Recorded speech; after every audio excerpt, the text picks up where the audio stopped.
સુરતના સીમાડા વિસ્તારમાં 8 દિવસ પહેલા ગેરકાયદેસર પતરાના શેડમાં ચાલતા ખાતામાં આગ લાગતા 9 લોકો દાઝી ગયા હતા અને એકનું મોત થયું હતું। ગંભીર રીતે ઇજાગ્રસ્ત થયેલા 8 પૈકી વધુ એકનું સારવાર દરમિયાન મોત નીપજ્યું છે। સુરતના સીમાડાના વાલમનગરમાં રહેણાંક મકાનમાં ત્રીજા માળે ગેરકાયદેસર પતરાના શેડમાં હોટફિક્સ ખાતા સાડી પર સ્ટોન લગાવવાના યુનિટમાં ગત 26 સપ્ટેમ્બર સવારે કેમિકલ મિક્સ થતા ગ્રાઇન્ડર છટક્યું હતું, જે વાયર પડતા શોર્ટ સર્કિટ થયો હતો અને થર્મોકોલમાં આગ લાગી હતી, જેમાં માલિક જેએસ વસોયા 35 વર્ષ સહિત 9 લોકો દાઝી ગયા હતા, જ્યારે ડેડિયાપાડાના સજનવાવ ગામનો પરેશ વસાવા ઉંમર વર્ષ 24 જીવતો ભૂંજાઈ ગયો હતો। કેમિકલ ગેરકાયદેસર ઉપયોગ અને સેફટીના સાધનો ન હોવાથી માલિક સામે સરથાણામાં ગુનો નોંધાયો હતો। દરમિયાન હોસ્પિટલમાં સારવાર લઈ રહેલા 20 વર્ષીય અખિલેશ યાદવનું મોત નીપજ્યું હતું।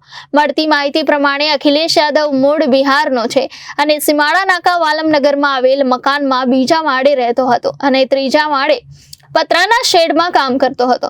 અખિલેશ 2 મહિનાથી અહીં જ કામ પર લાગ્યો હતો। દરમિયાન 26 સપ્ટેમ્બરના રોજ આગની ઘટના બનતા તે ગંભીર રીતે ઇજાગ્રસ્ત થયો હતો।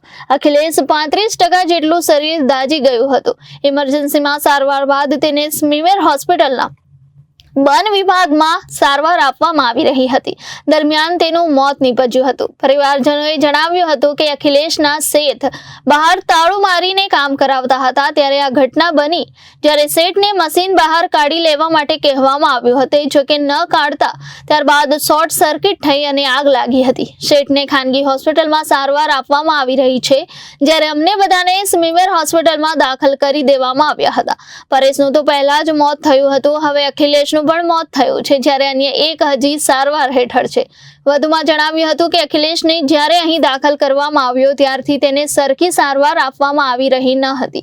આ સાથે પરિવારજનોને પણ મળવા દેવામાં આવી રહ્યો ન હતો। પોલીસ મોત થઈ ગયા બાદ પણ મોડી રાતે જાણ કરવામાં આવી હતી। મોત થઈ ગયું હોવા છતાં પણ હવે પોલીસે અમને સાથ આપવાને બદલે અમારા પર દબાણ કરવામાં આવી રહ્યું છે। અમને ન્યાય જોઈએ છે। અમે રોજ કમાઈને ખાવાવાળા છીએ, અમારી પાસે કશું નથી। અમને સહાય મળવી જોઈએ।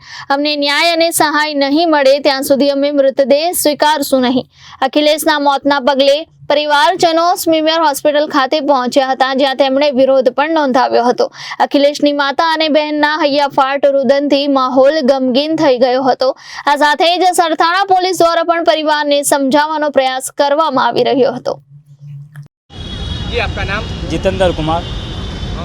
क्या घटना हुई? ये थी काम कर रहा था बंदा लोग सब, 11 बंदा था। 11 में से 2 को मौत हुआ 26 तारीख को 10 बज कुछ मिनट में मौत हुआ ये लोग का।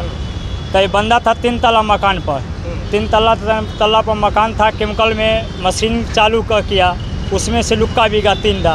तो वो मेरा भाई लोग बोला से बंद कर दो, मशीन बंद कर दो। तो मालिक बोला से मैं मालिक हूँ कि तुम मालिक हो, मशीन बंद नहीं करना है। तो वायर सर्किट हुआ, वायर सर्किट होने के बाद आग लग गया। मालिक ताला मार कर उसमें काम करवा रहा था बंदा लोग से। और वो दिन वो मार्की है ना, तो उसी में भी था, मालिक भी उसी में था। तो मालिक उसी में था तो आग लग गया उसमें। आग लगने के बाद वो मालिक वो भी घायल हो गया। उसका भाई के में भी आते, प्रशासन के भी कॉल किए, सबके कॉल किए।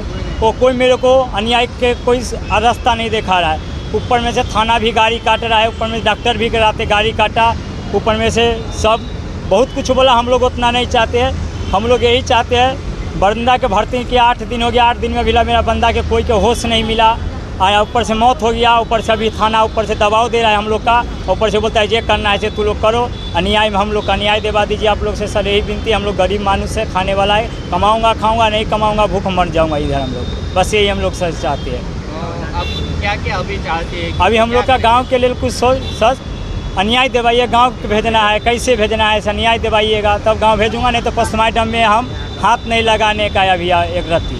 जब तक हाँ, अन्याय नहीं मिलेगा तब हम पोस्टमार्टम नहीं होने देंगे, नहीं शान भी नहीं करना है अभी। बस हम यही चाहते हैं, अन्याय आप लोग दबा दीजिए तो पोस्टमार्टम करवाइए, नहीं अन्याय मिलेगा तो पोस्टमार्टम नहीं होगा।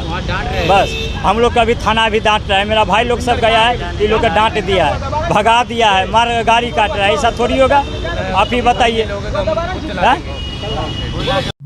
रिपोर्टर अरविंद राठौड़, जनादेश न्यूज, सूरत।